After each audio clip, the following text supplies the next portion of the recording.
जी, आज बाबा की 24/7/70 की अव्यक्त मुरली है।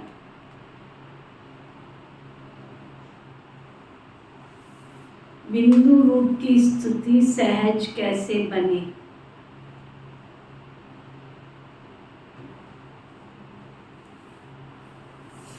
बाबा बार बार अभ्यास करने के लिए कहते हैं, बिंदु रूप की स्तुति सहज कैसे बने।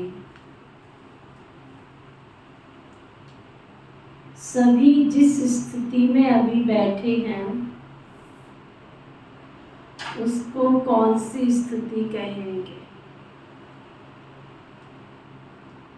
व्यक्त में अव्यक्त स्थिति है क्या? क्या पूछ रहा है बाबा? व्यक्त स्थिति है, अव्यक्त में व्यक्त स्थिति है। व्यक्त में बैठे हुए अव्यक्त स्थिति का अनुभव किया। बाप दादा से मुलाकात करते समय बिंदु रूप की स्थिति में स्थित रह सकते हो क्या? हरेक ने अपना अपना विचार सुनाया।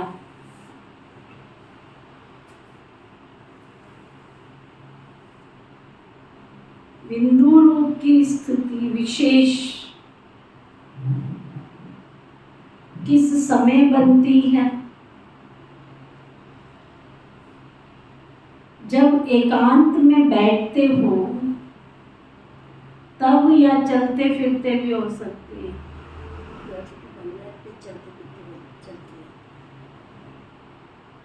अंतिम पुरुषार्थ याद का ही है, इसलिए याद की स्टेज व अनुभव को भी बुद्धि में स्पष्ट समझना आवश्यक है।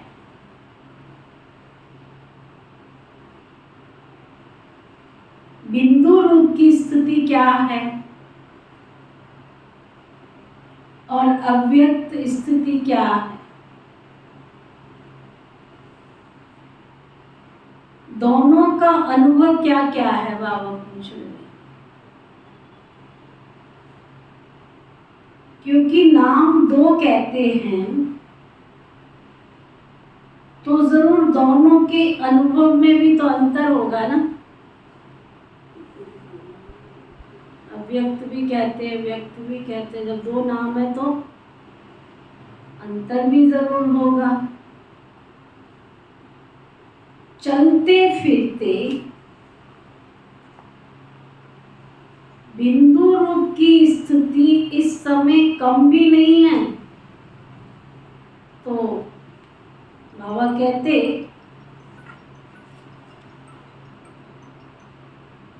ना के बराबर भी नहीं।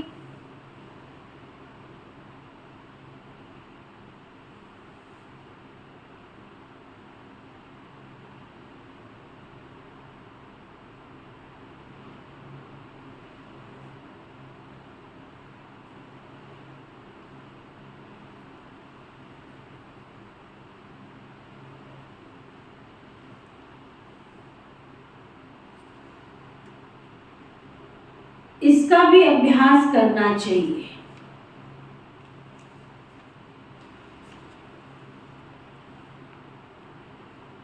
बीच बीच में 1-2 मिनट निकाल कर इस बिंदी रूप की प्रैक्टिस करनी चाहिए।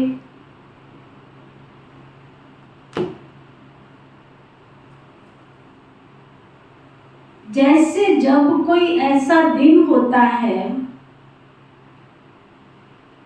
तो सारे चलते फिरते हुए ट्रैफिक को भी रोक कर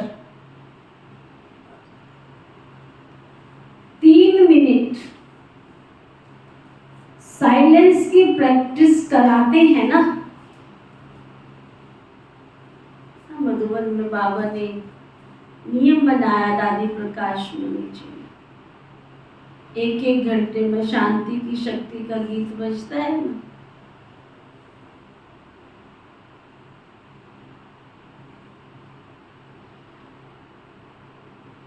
तो बीच बीच में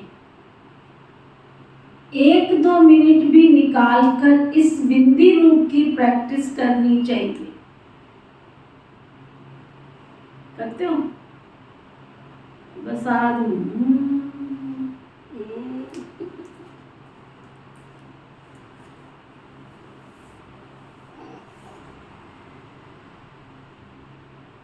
बाबा कहते जैसे जब कोई ऐसा दिन होता है तो सारे चलते फिरते हुए ट्रैफिक को भी रोककर 3 मिनट साइलेंस की प्रैक्टिस कराते हैं ना, सारे चलते हुए कार्य को स्टॉप कर लेते हैं। आप भी कोई कार्य करते हो व बात करते हो तो बीच बीच में ये संकल्पों की ट्रैफिक को स्टॉप करना चाहिए। 1 मिनट के लिए भी मन के संकल्पों को चाहे शरीर के द्वारा चलते हुए कर्म को बीच में रोक कर भी ये प्रैक्टिस करनी चाहिए। कोई भी कर्म कर रहे हो तो भी रोक करे, एकदम डेड साइलेंस। मैं ना रहूं और तू ना रहे, बस हो जाए बाबा की याद। लाली मेरे लाल की जित देखूं उत लाल, लाली देखकर मैं गई और मैं भी हो गई लाल। ऐसे बार बार बीच बीच में रोककर बाबा कहते हैं अभ्यास करना चाहिए।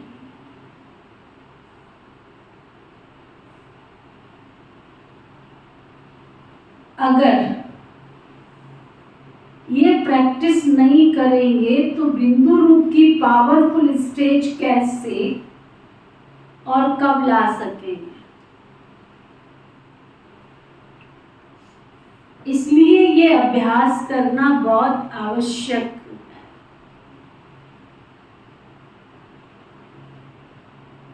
बीच बीच में ये प्रैक्टिस प्रैक्टिकल में करते रहेंगे तो जो आज ये बिंदु रूप की स्थिति मुश्किल लगती है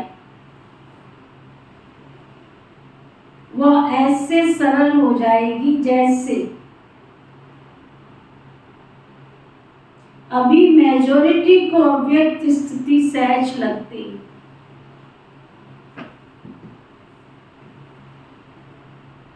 पहले जब अभ्यास शुरू किया तो व्यक्त में अव्यक्त स्थिति में रहना भी मुश्किल लगता था। अभी तो अव्यक्त स्थिति में रह कार्य करना जैसे सरल होता जा रहा है वैसे ही ये बिंदु रूप की स्थिति भी सहज हो जाएगी। बाबा कहते हैं अभ्यास करेंगे तो फिर स्थिति भी सरल हो जाएगी, सहज हो जाएगी। अभी महारथियों को ये प्रैक्टिस करनी चाहिए,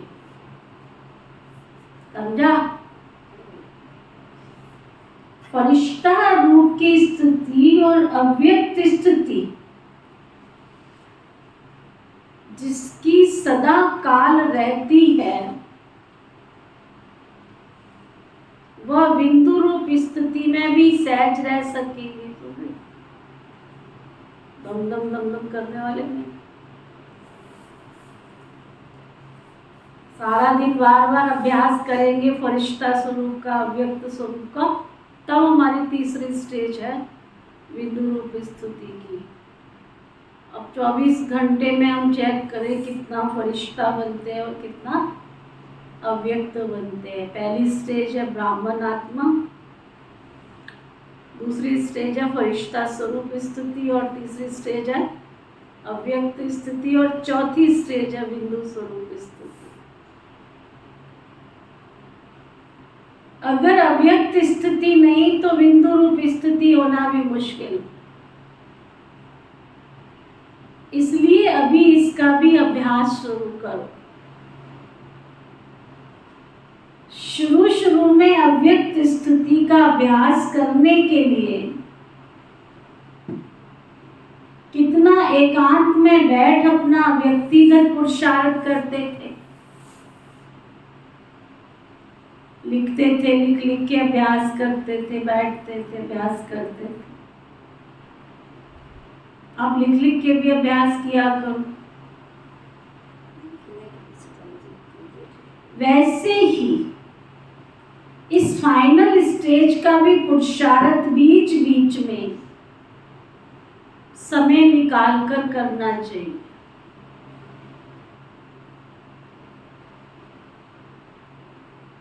क्या कब निकलेगा समय?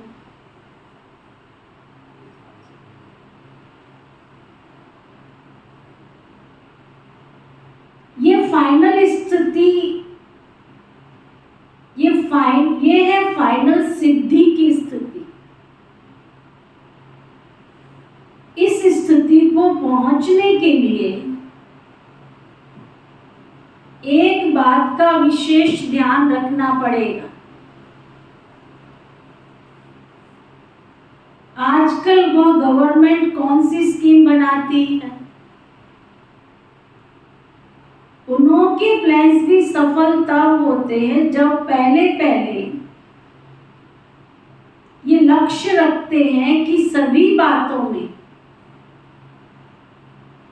जितना हो सके इतनी बचत हो। बचत की योजना भी करते हैं ना, समय बचे, पैसे बचे, एनर्जी की बचत करना चाहते हैं ना। एनर्जी कम लगे और कार्य ज्यादा हो, सभी प्रकार की बचत की योजना करते हैं ना। तो अब पांडव गवर्नमेंट को कौन सी स्कीम करनी पड़े? यह जो सुनाया कि बिंदु रूप की संपूर्ण सिद्धि की अवस्था को प्राप्त करने के लिए पुरुषार्थ करना पड़े। अभी जिस रीति चल रहे हैं उस हिसाब से तो सभी यही कहते हैं कि हम बहुत बिजी रहते हैं, एकांत का समय कम मिलता है, अपने मनन का समय भी कम मिलता है। लेकिन समय कहां से आएगा? दिन प्रतिदिन सर्विस भी बढ़ती जानी है ना,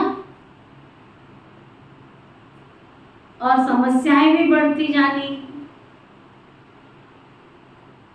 और यह जो संकल्पों की स्पीड है वो भी दिन प्रतिदिन बढ़ेगी। अभी एक सेकंड में जो 10 संकल्प करते हो ना, तो उसकी डबल स्पीड हो जाएगी। जैसे आजकल जनसंख्या का हिसाब निकालते हैं ना कि एक दिन में कितनी वृद्धि होती है, यहां फिर ये संकल्पों की स्पीड तेज होगी। एक तरफ संकल्पों की और दूसरी तरफ इविल स्पिरिट आत्माओं की वृद्धि होगी। लेकिन इसके लिए एक विशेष अटेंशन रखना पड़े जिससे सर्व बातों का सामना कर सकेंगे।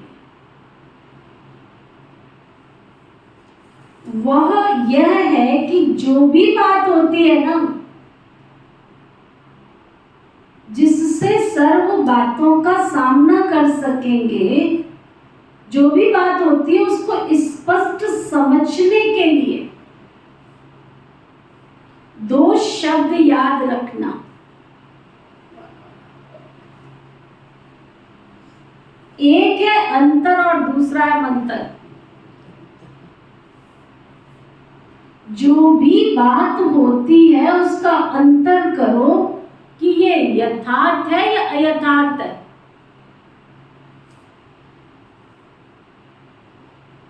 बाप दादा के समान है या नहीं है? बाप समान है या नहीं है? हर एक तो हर समय तुलना करके, बैठ करके तुलना करके, अंतर करके उसका 1 सेकंड में नोट या डॉट करना है तो फिर डॉट देंगे, अगर करना है तो, करना नहीं है तो डॉट देंगे, और अगर करना है तो करने लग जाएंगे। पहले अंतर स्पष्ट कर लो, समझ में आया बात को।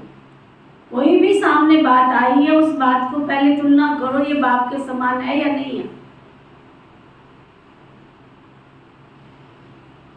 अगर करना है तो आगे करो, नहीं करना है तो डॉट कर दो, वहीं फुल स्टॉप कर दो। तो नॉट और डॉट ये स्मृति में रखना है। यस नो, करना है तो यस, नहीं करना है तो नो। अंतर और मंतर ये दोनों प्रैक्टिकल में होंगे, दोनों को भूलेंगे नहीं तो कोई भी समस्या व कोई भी इविल स्पिरिट सामना नहीं कर सके। 1 सेकंड में समस्या भस्म हो जाएगी। इविल स्पिरिट आपके सामने ठहर ही नहीं सकती। सुन रहे हो महान आत्मा? ये पुरुषार्थ करना है, समझा? समझाती हूँ आप, इसका विशेष ध्यान रखना। इविल स्पिरिट का रूप कौन सा है? उनका स्पष्ट रूप है किन्हीं आत्माओं में प्रवेश हो जाना। लेकिन इविल स्पिरिट का कुछ गुप्त रूप भी होता है। चलते चलते कोई में भी विशेष कोई ना कोई बुरा संस्कार, समझ में आया? ये बहुत बड़ा गहरा राज है। आप अच्छी आत्माओं, विशेष आत्माओं, आप सब कुछ अच्छा कर रहे हो, अच्छा करते करते ये बहुत बड़ा नोट करने वाली पॉइंट है ना। कोई ना कोई विशेष, कोई ना कोई बुरा संस्कार बिल्कुल प्रभावशाली रूप में देखने में आएगा। आप कहोगे इस आत्मा को हो क्या गया है, ये तो ठीक ठाक चल रही थी, इसको क्या हो गया, ये कैसा व्यवहार कर रही है हमारे साथ में। ऐसा तो हमने कभी सोचा भी नहीं था, ऐसा तो हमने कभी देखा भी नहीं था कि ऐसे भी ये हमारे साथ कर सकती है। तो वो नहीं कर रही है, उसके अंदर घुसी हुई वो सोल कर रही है। एक तो सोल के रूप में दिखाई देगा, एक संस्कार के रूप में दिखाई देगा। इसका इफेक्ट क्या होगा कि उनका दिमाग अभी अभी एक बात और अभी अभी दूसरी बात, वो भी फोर्स से कहेंगे। हम कहेंगे देखो घड़ी घड़ी तुम तो बात को ही बदलते रहते हो, वो नहीं बदल रहा, उसके अंदर बैठी आत्मा बदल दे। उनकी स्थिति भी एक ठिकाने टिकी हुई नहीं होगी।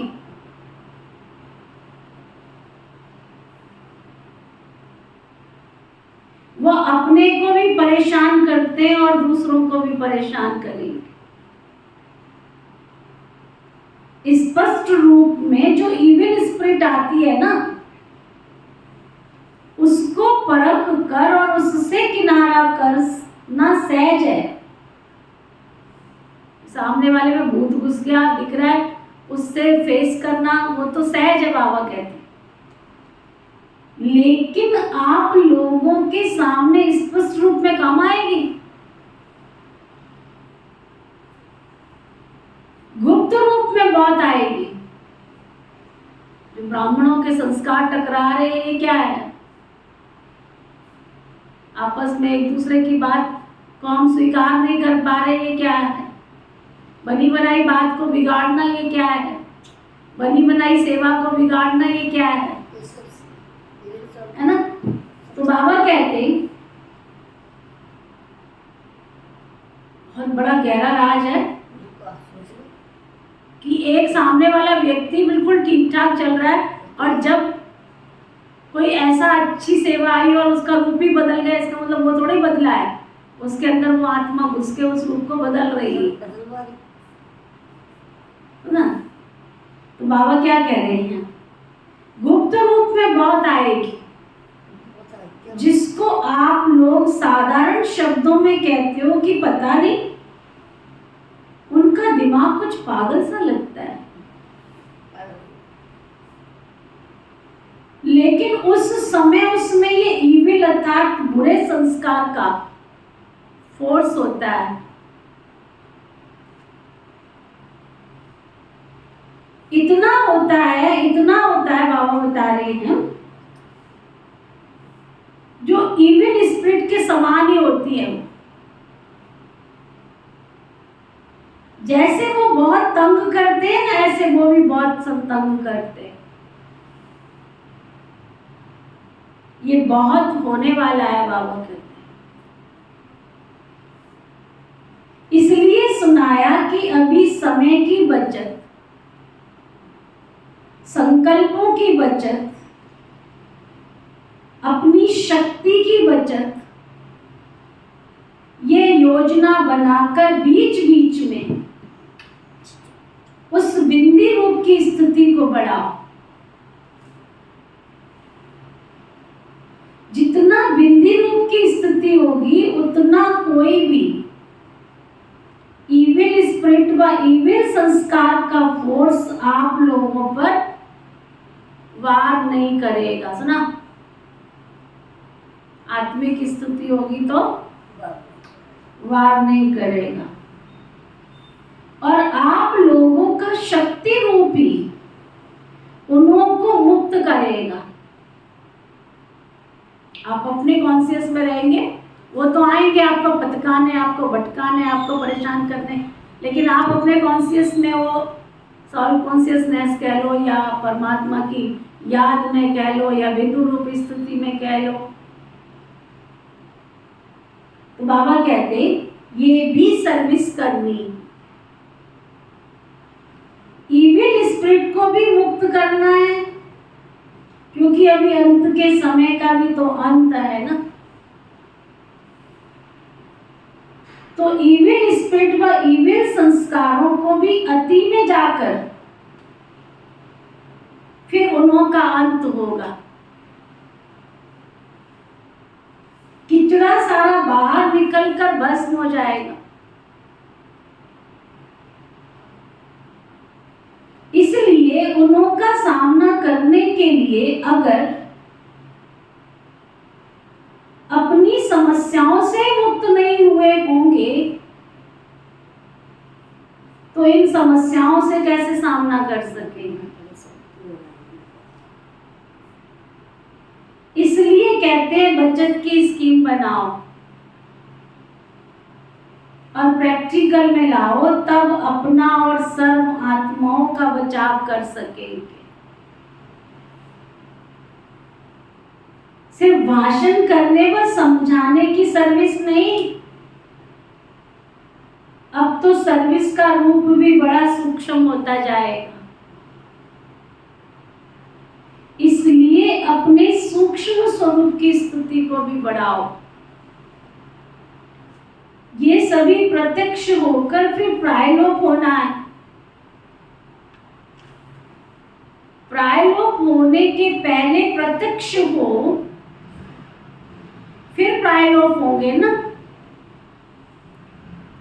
सर्विस इतनी बढ़नी है जो एक एक को 10 का कार्य करना पड़ेगा। शक्तियों की भुजाएं कितनी दिखाते हैं? भुजाओं का अर्थ है इतनी सर्विस में मददगार बनना। पांडव समझते हैं कि ये तो शक्तियों की ही भुजाएं हैं।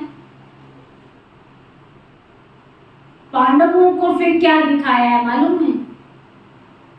लंबा दिखाया है। तो ये भी पांडवों की इतनी ज्यादा मददगार बनने की निशानी।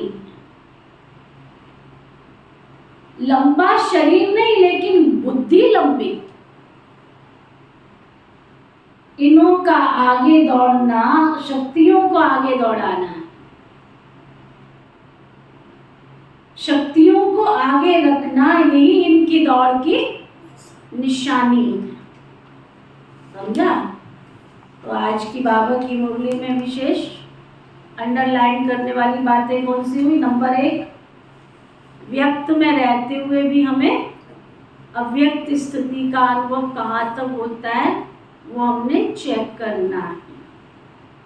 और उसके लिए बाबा ने विधि बताई।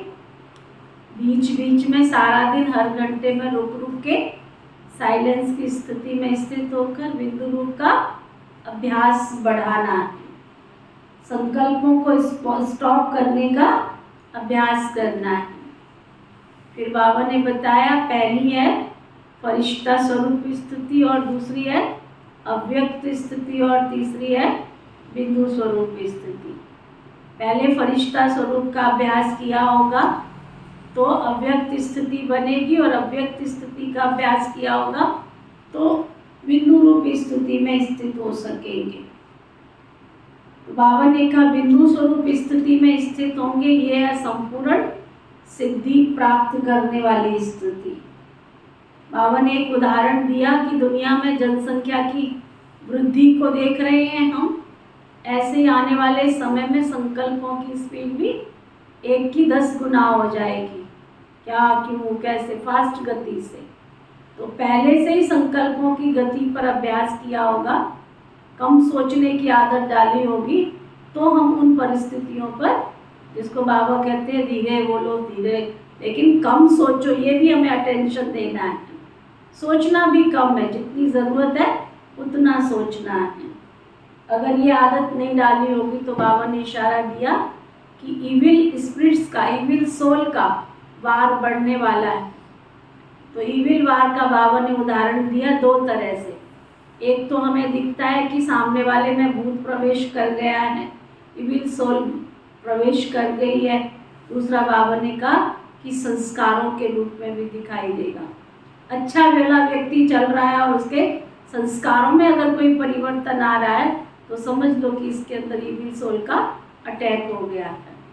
अच्छा भला सेवा कर रहा है आपके साथ और आपको डिस्टर्ब करने लग गया है, या अच्छी भली सेवा कर रहा है और सेवा करते करते आपका काम बिगाड़ दिया, तो उसने नहीं बिगाड़ा है, उसके अंदर घुसी हुई आत्मा आकर के वो काम बिगाड़ कर चली जाती है।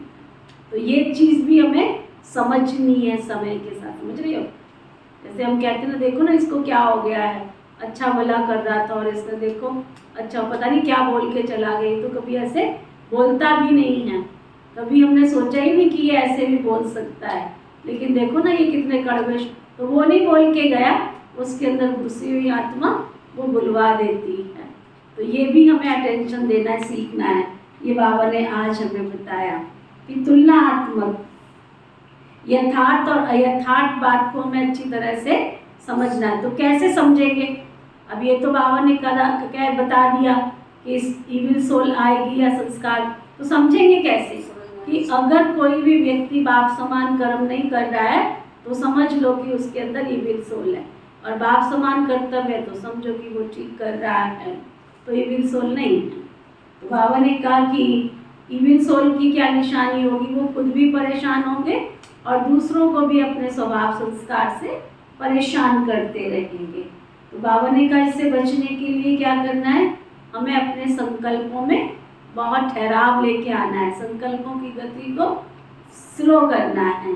तो बाबा ने कहा कि ये भी होना तो ज़रूर है, क्योंकि सृष्टि परिवर्तन होनी है, तो सृष्टि परिवर्तन के पहले सारा किचड़ा तो साफ होना ही होना है ना।